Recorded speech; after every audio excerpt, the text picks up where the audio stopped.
Hi, guys. This is Meet the Artist podcast. I'm your host, James Gainey. Today, our guest is Nancy Karacand. Nancy, excuse me. I'm going to have you introduce yourself and tell the people a little bit about your background. Okay. I'm Nancy Karacand. I've lived in Astoria since 2007. I'm primarily a beadwork artist, and I've been doing that since probably for about the last 40 years. And do you want me to go into a little story about how I Sure. started doing jewelry? Yes, sure. Okay. So I'm a clinical social worker. I was a clinical social worker, and I did psychotherapy practice for many years. But I had just finished my master's in social work. I was living in Western Massachusetts and going to State University of New York in Albany. And I saw this photo exhibit of Alaska in the Canadian Rockies, and I just was captivated, and I said, I have to go. So my plan was, I took off with a classmate of mine, and my plan was that we would take 4 weeks to drive across Canada, travel around Alaska, and then I had a sister in New Mexico, and I was going to move to New Mexico. So we made the 4 weeks across Canada. It was a lovely trip, and we landed in Juneau on the 4th of July, 1982, and it was sunny every day, which is unheard of. Right. So we spent 5 days in Juneau, and then we ended up in Haines, Alaska, which is this just gem of a little community with the Chilkat Mountains in the background. So we were there for a few days, and there was a guy who was a wood carver. His father was part of the group of veterans who had bought this fort from the Army back in the late 40s, early 50s. And so he'd grown up at the fort, and he was a multimedia artist. And so we're in his shop this one afternoon, and I was sort of thinking out loud, and I said, I'm not thinking of living here or anything, but if someone like me wanted to live here, what would I do for work? And he said, well, my jewelry maker went to Germany for 6 months, and I sure would like to hire someone. And I said, well, wouldn't it take 6 months to teach me? And he said, no, I would know within a couple weeks if you could do it. So my travel buddy she was hell-bent on getting to Anchorage for some reason. She was the one who was going to live in Alaska. I was passing through. Right. So I gave her the tent, and I loaned her some money, and I stuck it out in Haines. And I took to cutting silver like cutting butter. I mean, it was so pleasant for me to work with silver. And it was basically his designs, but I was cutting his designs out in silver and brass and doing all the finish work and everything. And so that was my first introduction to doing jewelry. And I did that for a couple years, and then I ended up, because my profession was kind of calling me back, I ended up moving to Juneau about 2 years later, worked in a program for victims of domestic violence. And while I was in Juneau, I really started getting acquainted with the beadwork of the Alaska Native artists, and was fascinated with the beadwork. And then I started buying a few beads here and there. And then some of the Native women gave me patterns for the kind of earrings that they did. So I started doing beadwork and kind of went bead crazy. And it was during that time, there was like a big bead explosion going on. Everybody was opening bead shops around the country. And so I just fell in love with beads, and I'm still in love with beads. I haven't lost one shred of interest in doing beadwork. It's what I love to do in terms of, my preferred medium. So that's how I got into this. Okay. Nancy, can we go back for a second when you said you were cutting metal? I was, yes. What was that process like? So you have a flat sheet of metal. So if it's silver, a flat sheet of silver, and it's different gauges. So like maybe 22 gauges, what you use for, that's the thickness that you use for cutting out basic earrings and pendants and stuff like that. Okay. And then you have a jeweler's saw, kind of like a little coping saw. So I learned how to do that. I learned to use the ball peen hammer and shape it. And then the polishing is the most really laborsome part of the process. And I do like having a high polished finish on my silver work. So eventually I got my own polisher, the kind of professional style polisher. So I did that for a few years. But when I took to beading, I sort of took off with that. Gotcha. How many different type of beads have you worked with, would you say? Oh my gosh. Well, the seed beads are kind of, they're at the heart of what I do. And so they're tiny, tiny beads, and they're woven with thread. So it's bead embroidery in a sense. So there's seed beads, glass seed beads. There's glass old beads and there's glass new beads. So the new beads are things like lampwork beads that are individually handmade. And then there's cane glass beads, which are also kind of a newer contemporary glass. And then there's old glass beads that are from the African bead trade. And I had been collecting old glass, the vintage beads for, I don't know, 30 something years. And I had the way that they're sold, usually they're on these strings, they're strung on raffia. And you would go to these bead expos and there would always be like the African bead traders would be there and their tables were just loaded with these gorgeous beads. And the funny thing about African trade beads is that they weren't actually made in Africa. Do you know about that? I haven't heard this. Okay, so the beads in the African bead trade were actually made in Italy and Eastern Europe in like the 17 and 1800s. And then they were used as currency in Africa to buy precious metals and precious stones. So okay, here's an example. I think this is the only, well, I have a couple pieces here. This is one of my favorite pieces. So the yellow beads in this piece are Vaseline beads, and you don't find that quality of beads too often anymore. I tell you what, I'm going to pause right here, guys. We're going to get a close-up look at these beads. So hold on one second. Okay, Nancy, as you were saying. So this necklace is it's a triple strand, but the featured bead is this yellow Vaseline bead. And what I love about it is that it almost glows in the dark. And when you put it against the black, I mean, it just has such a sheen to it. And so this piece is called Luminescence. And it's the yellow Vaseline beads, which are paired with Bali silver. And then this is another trade bead, the green, these little green beads. And then these beads right here are yet another kind of trade bead. So, it's harder and harder. It's gotten harder and harder to find the trade beads. 30 years ago when I would go to like a bead expo, the tables were loaded with these trade beads.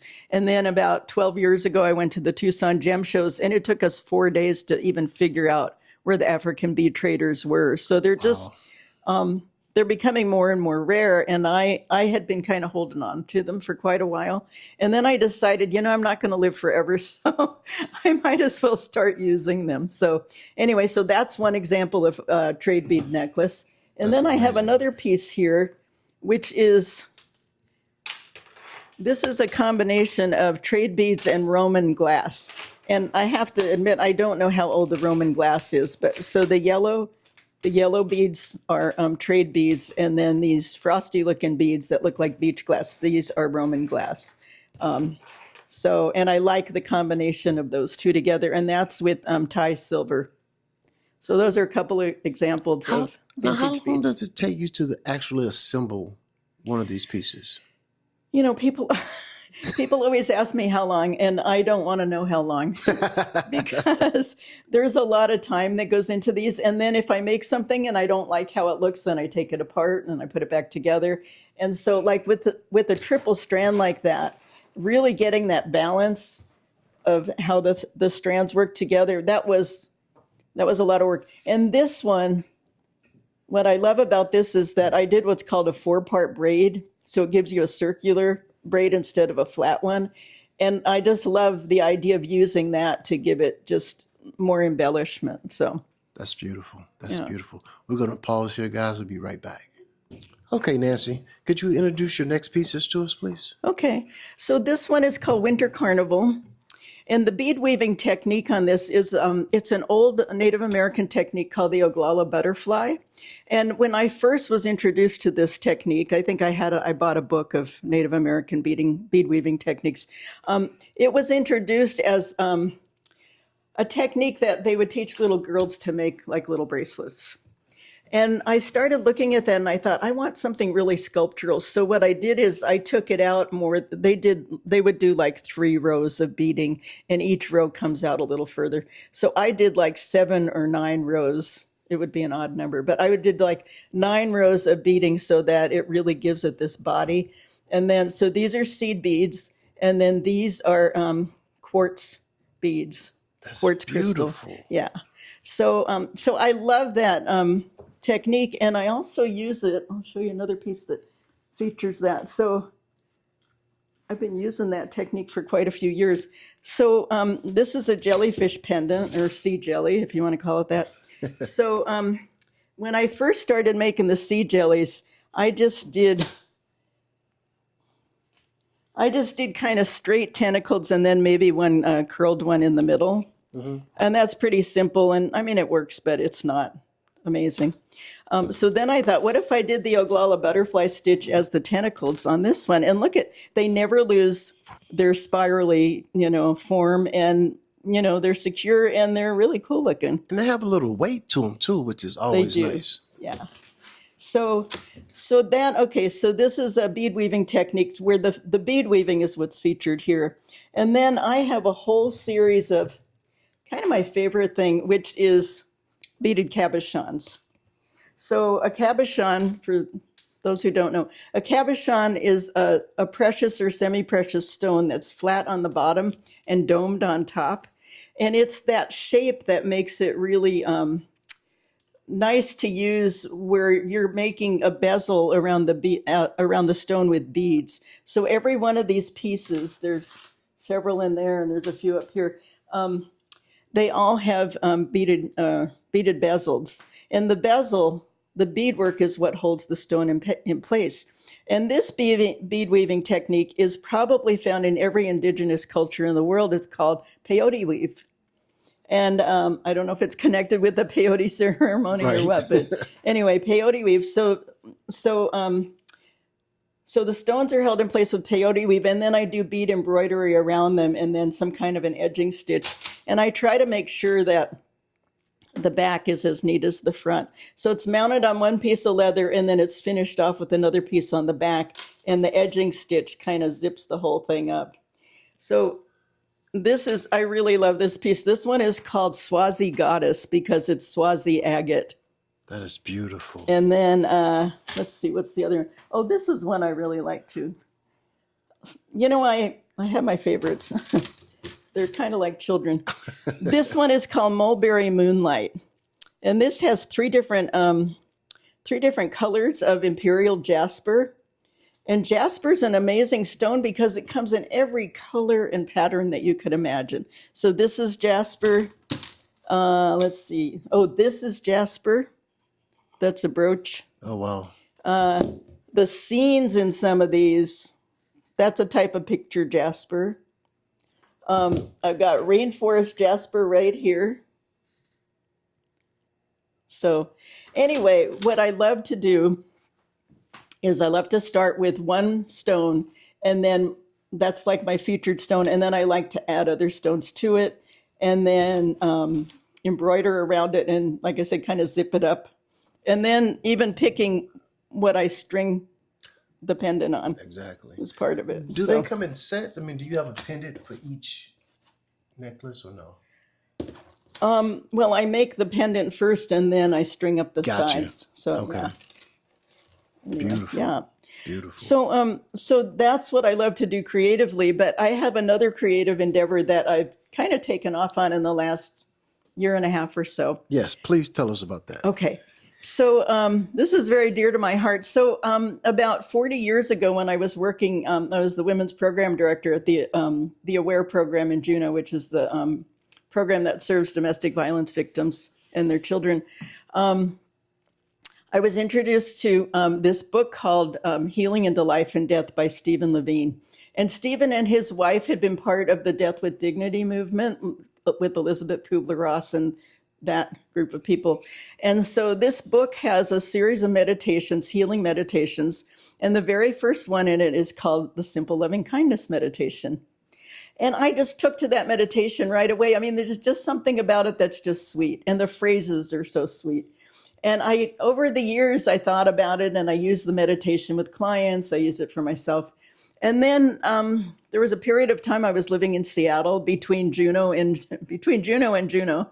Right. I spent 4 years in Seattle, and I was doing a lot of work with survivors of sexual abuse. Mm-hmm. And I took my women's group to an exhibit that was by sexual abuse survivors they had done an art exhibit, and we walked in, and there was just such a sacred space that was created in this exhibit that I started to think about other ways that you could create that kind of sacred space. And over the years, I thought, wow, simple loving kindness, the phrases. So the first part of the meditation is to oneself. May I dwell in the heart. May my heart be ever open. May my heart flower. I mean, think of that. May my heart flower. It's so evocative visually, you know. The second part is to a loved one. May you dwell in your heart. May you be free from suffering. And then the third part is to the world at large. May all beings be free of suffering. And as we've come into this period of our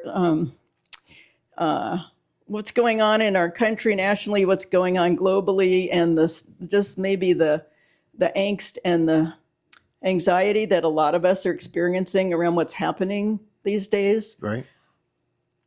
I know, you know, people go to marches, people protest, people do all kinds of things to manage that fearfulness. And I thought, why not an art exhibit based on these phrases, but, you know, gathering artists together to do the meditation and then create art out of it, or bringing art together that's reflective of those qualities in the meditation. So it was December of 2024, I think. I'm a member of the Trails End Art Association in Gearheart. And we had done like a Christmas fair or something like that. And a couple of the other artists were sitting there. We were sitting together all day selling our wares, you know. Mm-hmm. And so I turned to a couple of the women and I said, what do you think about this idea of doing an art exhibit based on this simple loving kindness meditation? And they both liked the idea and they said, hey, I'll do it. So little by little, I started talking to a few other people, and I started with an email list of maybe 7 artists. One of them said, oh, I'm not your person, but I have 2 other people who would be. And so I just started sending out requests for, you know, people who were interested. And I said, at some point, we'll sit down and have the meditation together in person. So our first meditation group, I think, was late summer of 2024. We had 11 people show up. Oh, wow. And it was a wonderful experience. People took to it right away and they got excited about it.